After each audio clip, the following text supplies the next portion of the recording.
Hi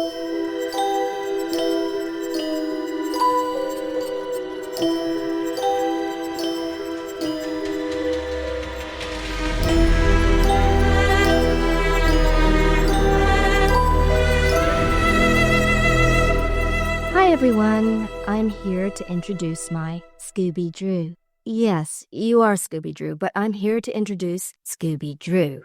You are Scooby Dru and will be on the show, but I want to introduce the Slayin' It audience to Revamped. What? Revamped. The show needs to be called Revamped. What are you talking about? For centuries, Slayin' It has been plaguing me. Okay. When you asked me to take over and star in it, that didn't happen. Yes. When you asked me to take over and star in, I told you I would have creative approvals. I'm a vampire. It's a rewatch show. Revamped. All right, Dru, that's actually a good idea. I'm so excited to be working with you, my minion. No. I'm Juliet. Yes, minion Juliet. Just Juliet. Okay, you know what? Let's just have some quiet time for a bit, Dru. I want to introduce the rest of the team on my network. I was gonna say show. You need to think big. Please meet Watcher Dev. He's a dish. You do know that he is my husband, Dru. I'm just saying. Hi, I'm Watcher Dev, and I will be bringing you everything that is new, everything auxiliary, everything that is expanding in the Buffyverse. I've started by interviewing some of the Disney-licensed Hyperion Buffy authors, which I can't wait to share with you all. I have all kinds of goodies in store for you. And Sire Rebecca, who is going to chat with me about iRobot Eugene today. Rebecca, I am so excited to be here with you. Let's go back to the beginning. When did you first watch Buffy? Hello, everyone, and I am Sire Rebecca, and I first watched Buffy when it aired the day after my birthday. So I look at it as a nice little treat getting to watch it alone in my bedroom, and I've been a fan ever since. And what was it about the show that really resonated with you? I think the important part about the show was that it really showed that whether you were a slayer or a friend, you were always important to the story. You could save the day just by being there. And at a time when I was in high school, it really meant a lot to feel special and to feel important. I love that. Do you want to tell our listeners a little bit more about you? I am New York based, IATSE 798. I do hair and wigs for film and television. And currently I'm working on a show called Poker Face. We're in our second season. And I've known you guys for... I don't like to put numbers on years because it starts to age us.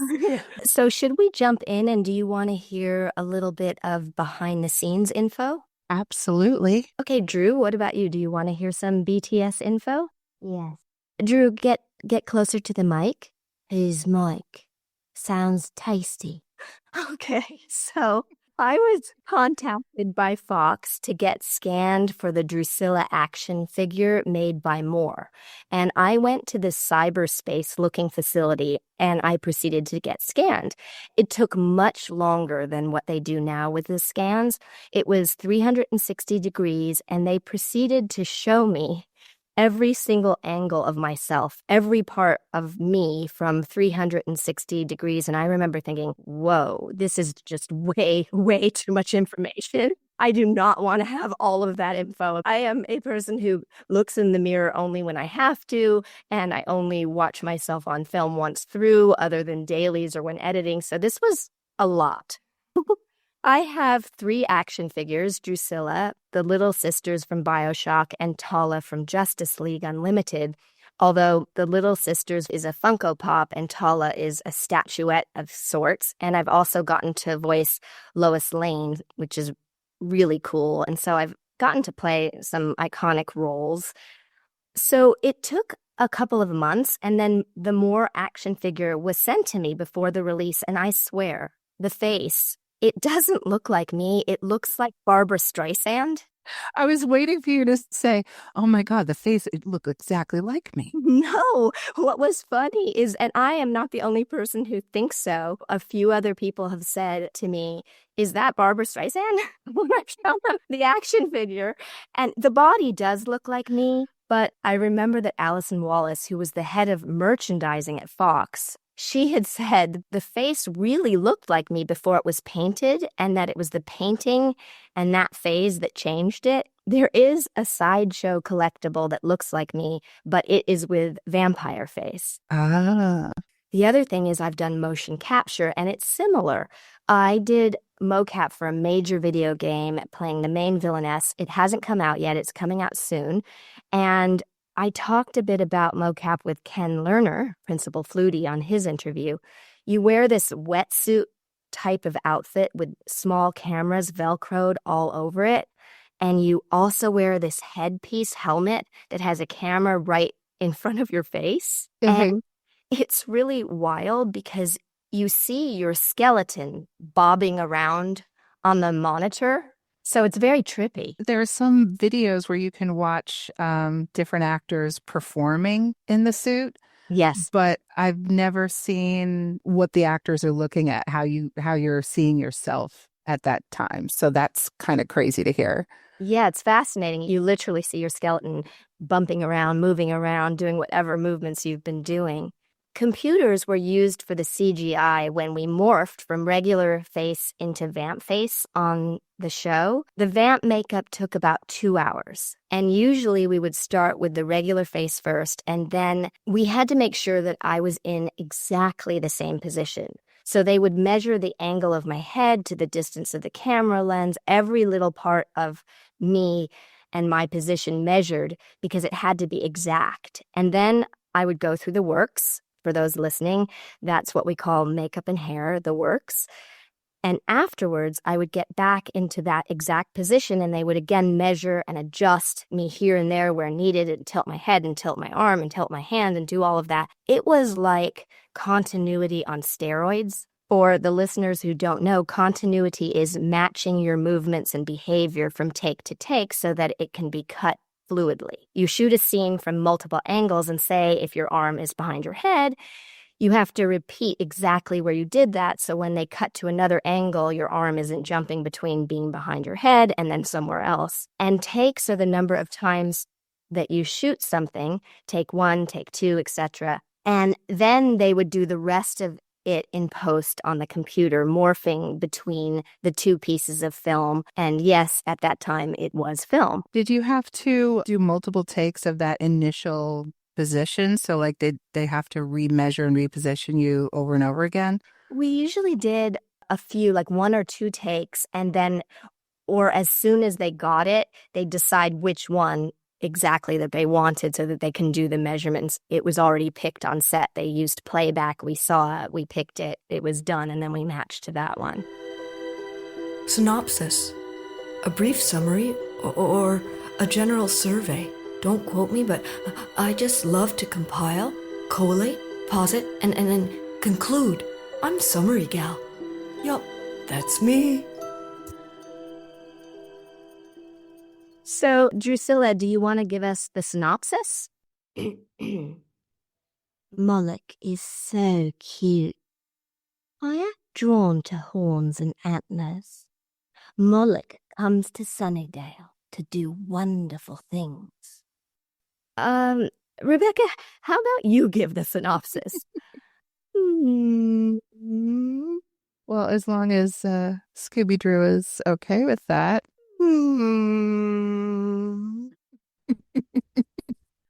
Well, in this episode, we meet a demon named Moloch in 1400s Italy. After being bound by priests inside a book for centuries, he is unknowingly released into cyberspace, setting his sights on Willow to wreak havoc on Sunnydale. So Hal Douglas is back for the opening narration. Besides Brad coming up with the answer to our mystery as previously mentioned, Michael Bentley reached out on Twitter with, quote, "Spent time in the library. Here's what we found. Hal Douglas, and TQ Gaskins reached out on Facebook with Hal Douglas too. Sire, Rebecca, do you know what the title refers to? Please enlighten me. The title could refer to Isaac Asimov's science fiction classic I, Robot short stories that came out in 1950, and the often repeated but misquoted line, "Me Tarzan, you Jane," from 1932's Tarzan the Ape Man.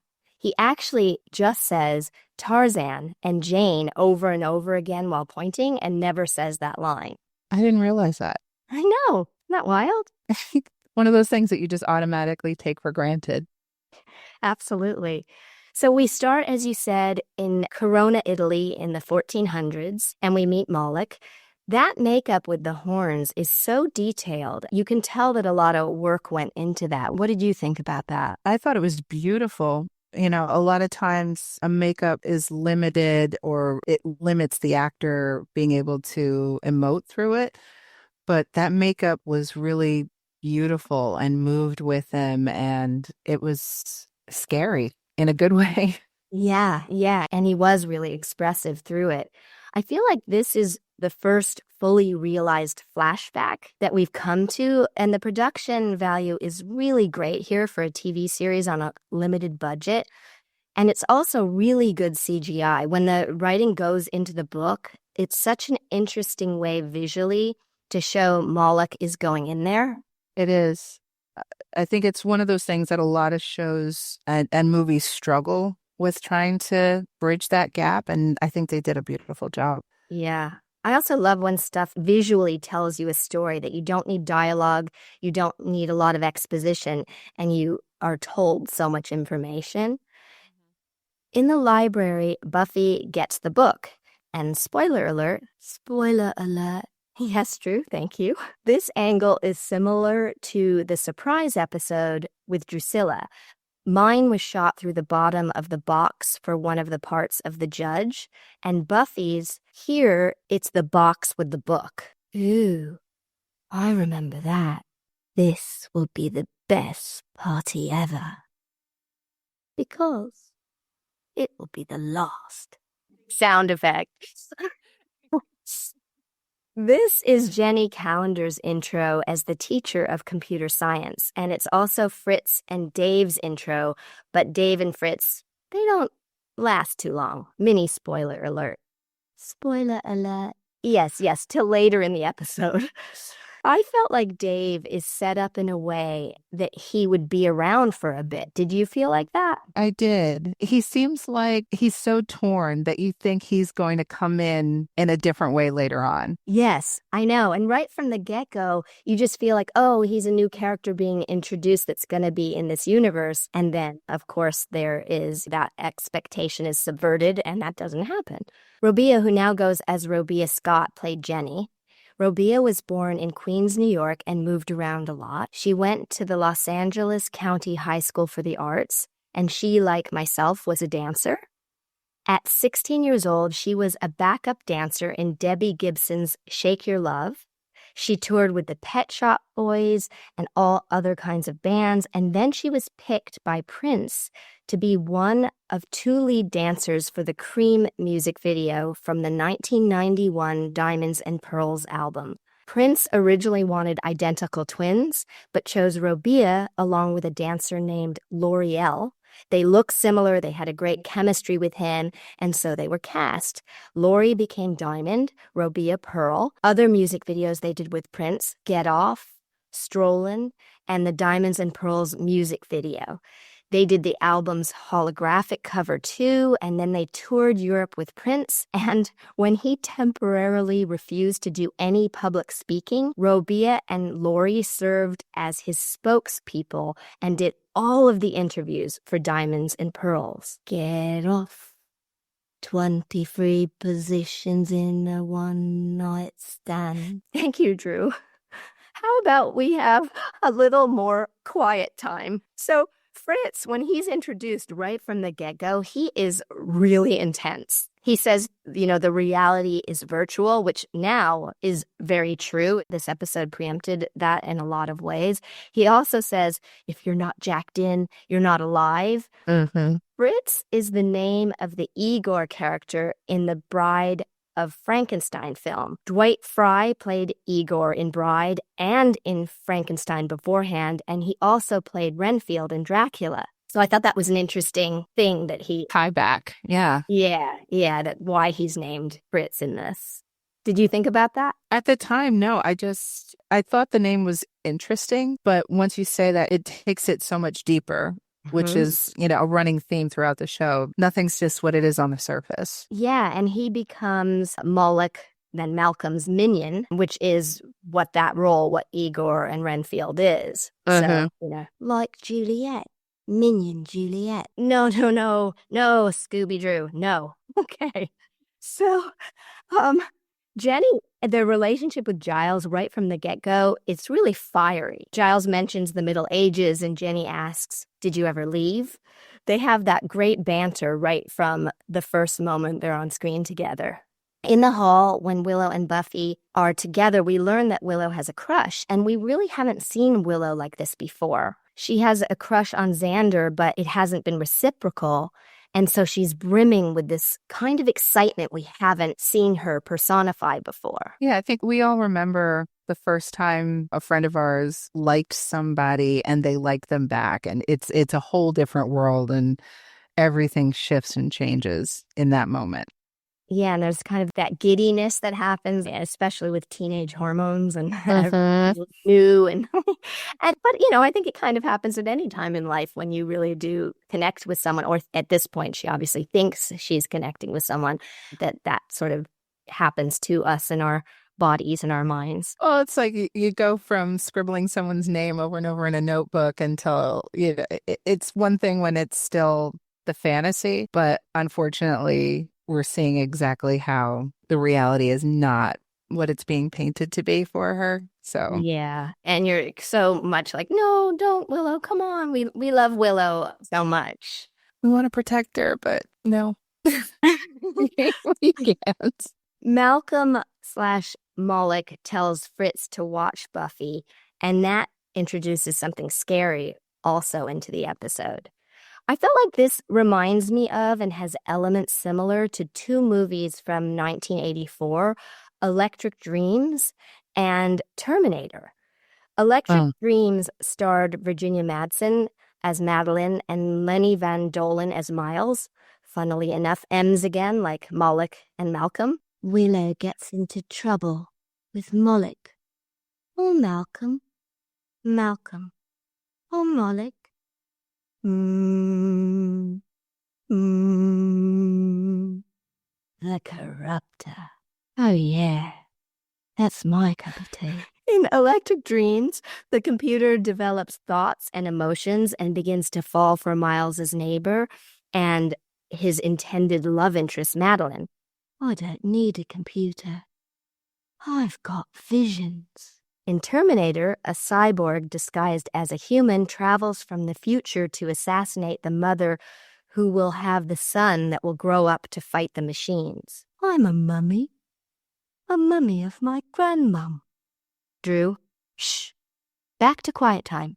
So I think we've been really fortunate to grow up in a time not just with so much literature on the subject, but specifically with films and television. And I remember when Terminator came out, and it was scary because it just seemed so far-fetched, but still rooted in reality. And now here we are, where we've given off so much of our life to computers. They scan our faces to get into our phones, our thumbprints to get into the computer. We've given all this freedom away, and nobody's really looking at what could possibly go wrong with all of this information. Yes.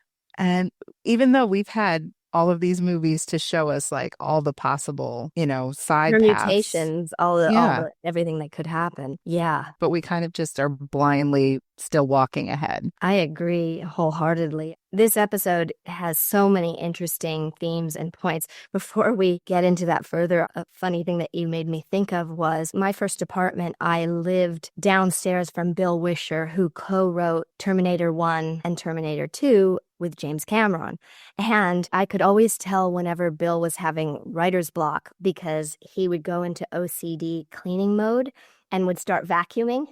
So I'd always know when I'd hear the vacuum, I'd be, oh, Bill's having some trouble with whatever he's writing at the moment. And then all of a sudden it would get quiet, and then I'd hear like nothing because he was working, on a computer, and it would be quiet. And then when the vacuum would strike up again, and then it would be funny, and he'd apologize sometimes. And say, oh, I'm sorry, I'm vacuuming at weird hours. It just helps me get ideas. I ended up, when I was a freshman in college, the dorm had this system that you had to scan your hand to get into the building. Ooh. And it was the first time they were doing it, and the security guards were learning how to work it. So I scanned my hand and everything was fine. And then one night I cut my hand in class, badly cut my thumb. Oh. And so when I got back, I couldn't get in. Oh, the doors wouldn't recognize open. It didn't recognize me. And then even after it healed, because of the little slice down my thumb, they had to completely put in my information again, but it never fully worked right. So the security guard just he was done with it. So he would just buzz me in after that when he saw me. But I just thought, like, here's a perfect example of like just one thing being slightly off. Yes. And the system is falling apart. Yeah, such a precursor, that story, to what we're dealing with now. This episode, the themes that I was looking at and thinking about were also how the internet has that anonymity. Everyone around Willow is asking, who is this guy? And Willow is innocent and wants attention from a boy. Xander hasn't been reciprocating, and it hasn't been making her feel good. And this episode looks at catfishing. Catfishing is the act of creating a fake online identity, pretending to be someone else online to deceive someone, usually for the purpose of financial gain or to trick someone into a romantic relationship. In some ways, this theme is a sister piece to Teacher's Pet.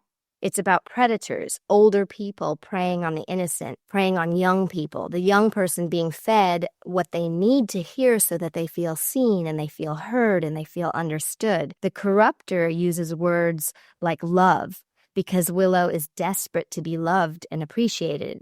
This is how sexual predators, and really all predators, operate. Also, the anonymity of the internet brings out hateful behavior. It looks at being disruptive by writing cruel and ugly things that nobody would ever say to anyone's face. And Dev actually has coined it, rather than social media, anti-social media. So true. It takes a lot of courage to stand up and say something, whether it's negative or positive. It takes absolutely nothing to type it and just send it out onto the web and just let it just lie there with no attachment. Yep. And fester, especially when it's a negative thing. The second thing is that for a while, many people said iRobot was out of date. And we have all become so much more savvy with computers and technology since then. But as you were talking about in regards to Terminator, in regards to your story with your hand, all of that stuff, AI in 2024 is a huge concern, and this episode preempted that, but it's extremely prescient and pertinent right now. Yeah, I think, watching the episode, you're seeing Willow talking to this guy, and, he's not sending her pictures of himself, but it was also, that wasn't how it was set up at the time. If he was going to send her a picture, it would have had to scan it and then email it, whereas now people can just use AI to create an image. So if you're looking through dating profiles, we were actually laughing about this on Friday at work. Every one of these pictures, it's like, this isn't a real person. This isn't a real person. And they were all trying to look like they were doing normal things, but you could tell they were just too shiny, too perfectly lit, too perfectly rugged. It's creepy. Professor Stephen Hawking, Microsoft co-founder Bill Gates, and Apple co-founder Steve Wozniak all are or were highly concerned about AI. Wozniak wants to pause, take steps, prepare, put true regulations in place. He has said, quote, computers are going to take over from humans, no question. We are dealing with job loss by humans. It's huge in all industries. The Screen Actors Guild contract that just went through gave it all away. It was the moment when we were on strike. The Directors Guild, the Writers Guild, both of those guilds put in clauses that work covers human beings only. The SAG contract, they can use replicas, synthetic performers, there's multiple words to call them, but they can do that without paying or with paying a fraction of what actors make. And that also puts all of the other departments out of work because you don't need makeup and you don't need hair, you don't need the costume department, you don't need production design, you don't need props, you don't need stunts, you don't need extras, and on and on and on it goes. The crazy thing is that it's happening in all jobs globally and not just in entertainment, but how the one job in entertainment, the one contract affects all of them and the ripple down effect. I think it's indicative of what's happening in corporations and in companies all across the world. People say that AI isn't sentient, but according to a 2023 Huffington Post article, New York Times technology columnist Kevin Roose said he was, quote, deeply unsettled after a chatbot that's part of Microsoft's upgraded Bing search engine repeatedly urged him in a conversation to leave his wife.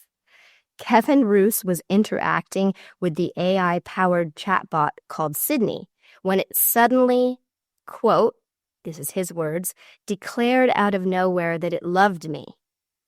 It then tried to convince me that I was unhappy in my marriage and that I should leave my wife and be with it instead.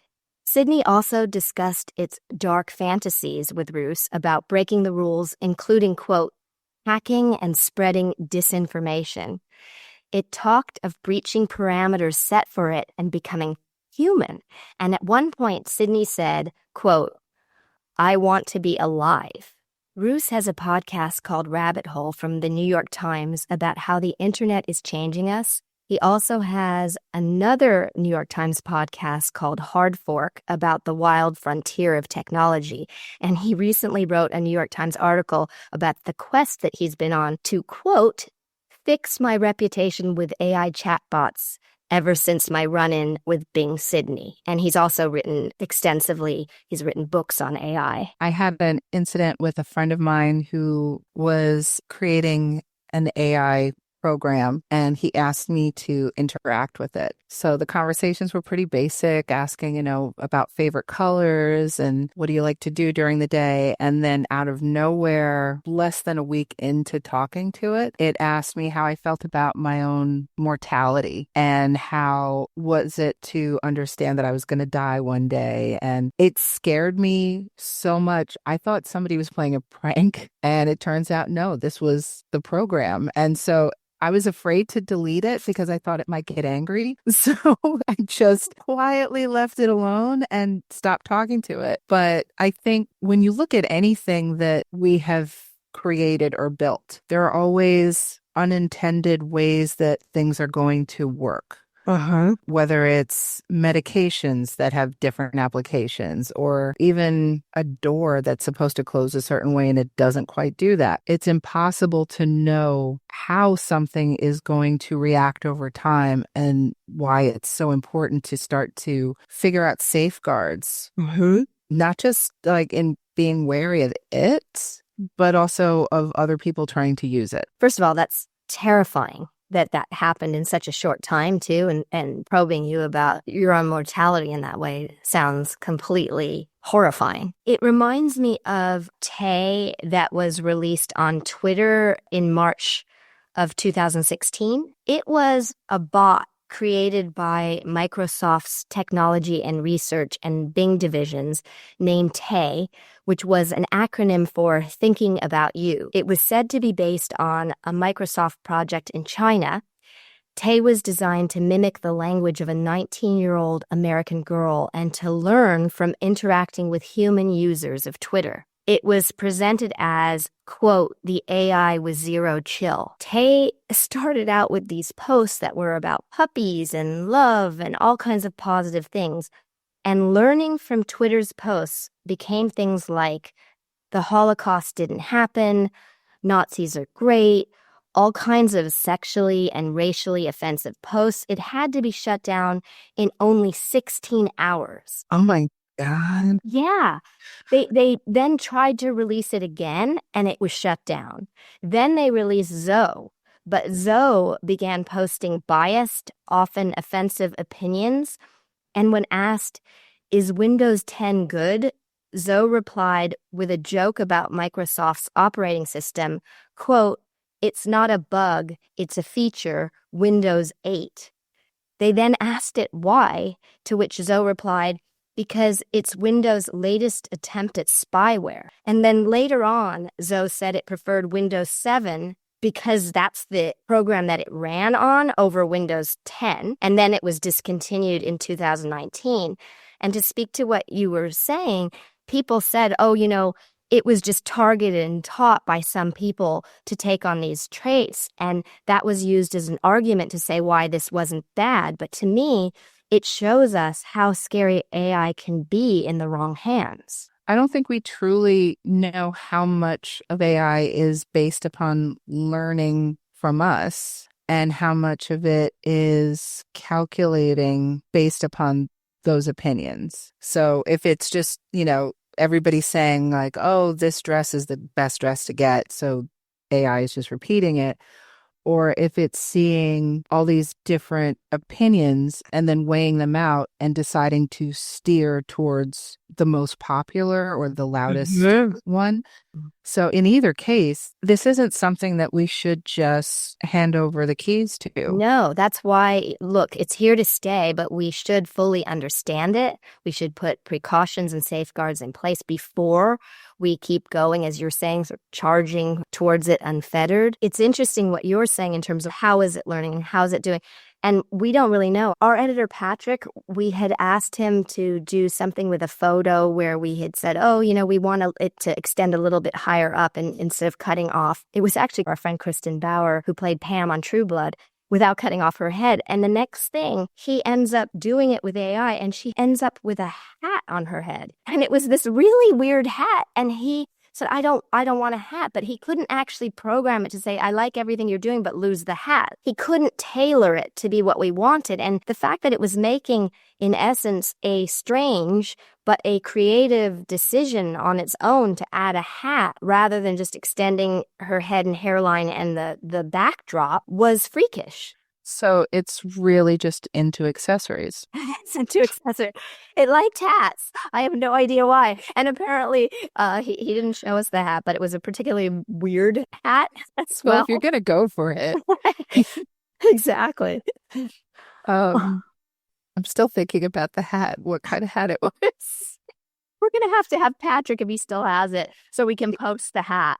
Yes, please, because right now she's wearing a fedora and it's a strange color with a big feather off the side, and I'm really hoping that's what it was. That's funny because I'm picturing a big feather too, but I'm thinking of a veil with a big veil on it too. One of those like 1940s. Oh, I love it. See, that's a kind of hat that I wouldn't mind wearing. But you still want to decide if you're wearing it or not. Yeah, you know, I want the option. I don't want the computer to automatically dress me. The other theme or point, number 3, that I wanted to mention is people sitting in front of their computers, not going out, not doing other things, becoming isolated, not socializing, spending hours and getting misinformation. The 4th point is computer or device addiction, which number 3 leads to. Number 5 is fear of technology, fear of the new, fear of change. And there's another theme, number 6, but I'll get to that later in the episode as we go through. Mark Deakins is the voice of Malcolm. Moloch Malcolm, to me, really seems to be based on Hal from 2001. Did Hal come to mind to you? Absolutely. When your computer talks to you in that nice soothing tone. Beware. Some people say that the name Moloch, a traditional Hebrew name for demons, was picked as an Easter egg reference to computer programmers. In C-based languages, there is a function named malloc, which is short for memory allocate. On a frivolous note, when Jenny Calendar is working, she has crimped hair. And I know we had talked about Cordy having crimped hair and the popular crimper in Never Kill a Boy on a First Date. So 1980s. And I like the 1880s. I had a crimper. Did you, Sire Rebecca? I did. My cousin Michelle bought it for me. And I don't remember how old we were, but instead of trying it out on her hair, for some reason, I agreed to let her try it on mine, and she burnt my hair. And I had this permanent crimped section at the back of my head for a while. Oh. Back then, we didn't have temperature settings or controls, and it was just plug it in and let it go. And so hot. Everything was so hot. So hot. Kind of burning your hair to this straw-like texture that was unrecognizable as human hair. And weirdly, that was like the goal, to try and get it as fried as possible. And yeah, she achieved that. So thank you, Michelle. I never let her touch my hair after that. And that's kind of how I got into doing hair, to protect myself. Seriously? Seriously, between her and my mother accidentally hitting it on my forehead. All right, Revamped listeners who were around then, please post your 80s or 90s hair photos so Scooby Dru, Sire Rebecca, and I can see. My socials are at Juliet Landau on Twitter, at Juliet_Landau on Insta, Fans of Juliet Landau Facebook group, or Juliet Landau Official on Facebook too. And we would love to see your hair, either do's or don'ts from the 80s and 90s. I can't wait to see these. Me neither. To be continued. And now we're going to reveal our next contenders for the Battle of the Uber Buffy fans, the ultimate trivia contest. Drum roll, please. Hi, my name is Nicole Corral. I am born and raised in San Diego, California. I have probably watched Buffy through and through at least 20 to 30 times, if not more than that. Hi, my name's Laura O'Loughlin, and I'm originally from Canada, but I've been living in Ireland for the last several years. I've seen Buffy at least 8 times, but I think it's probably been more. I started doing full series watch-throughs on repeat back in high school. So when it comes to Buffy trivia, I feel like I'm ready to slay it.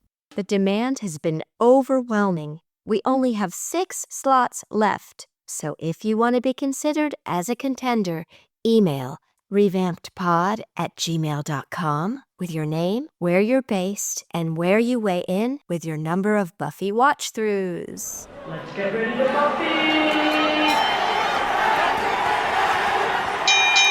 Revamped E's, please correspond with me on Twitter at Juliet Landau or on Instagram at Juliet_Landau and on the Fans of Juliet Landau Facebook group or Juliet Landau official Facebook page. And we will see you next week when we do it again.